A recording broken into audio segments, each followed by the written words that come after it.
അസ്സലാമലൈക്കും. ഞാൻ സലീം കുടിഞ്ഞു. പ്രിയ കൂട്ടുകാരെ, സമസ്ത 100-ാം വാർഷിക മഹാസമ്മേളനം കുനിയിൽ സമാപിച്ചു. ഒരുപാട് പ്രഖ്യാപനങ്ങൾ അവിടെ നടന്നു. അതിലേറ്റവും ശ്രദ്ധേയമായ പ്രഖ്യാപനം സമസ്ത പ്രസിഡന്റ് സയ്യിദ് ജിഫ്രി മുത്തുക്കോയ തങ്ങൾ നടത്തിയതാണ്. പിരിഞ്ഞുപോയ ഒരു തിരിച്ചുവരണമെന്ന പ്രഖ്യാപനം. അൽഹംദുലില്ലാഹ്, ഐക്യത്തിലേക്കുള്ള ശുഭസൂചനയാണ് ഈ പ്രഖ്യാപനം. ഇത്രയും കാലം അവരനേകളെ പറഞ്ഞു പഠിപ്പിച്ചത് ബഹുമാനപ്പെട്ട സുൽത്താനുലമ കാന്തപുരം ഉസ്താദിനെയും മർഹൂം താജുലുലമ സയ്യിദവറുകളെയും സംഘടനാ വിരുദ്ധ പ്രവർത്തനം നടത്തിയതിൻ്റെ പേരിൽ സമസ്തയിൽ നിന്ന് പുറത്താക്കപ്പെട്ടവരാണ് എന്നാണ്.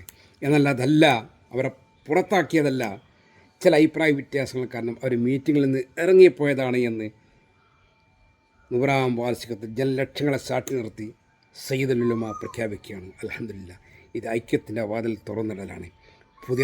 പുതിയ തലമുറ ഒരുപാട് തെറ്റിദ്ധരിപ്പിക്കേണ്ട വിഷയമാണത്. ഇപ്പോൾ അൽഹംദുലില്ലാഹ് കാര്യങ്ങൾ വ്യക്തമായിരിക്കുകയാണ്. അല്ലാഹു സുബ്ഹാനഹു വ തആല നമ്മുടെ ആലിമീങ്ങൾക്ക് ഇസ്സത്തും ഹിമ്മത്തും ഏറ്റിക്കൊടുക്കുമാറാവട്ടെ. സുന്നികളുടെ ഇടയിൽ അല്ലാഹു സുബ്ഹാനഹു വ തആല ഐക്യവും ഒരുമയും സ്നേഹവും ഇട്ടുതരുമാറാകട്ടെ.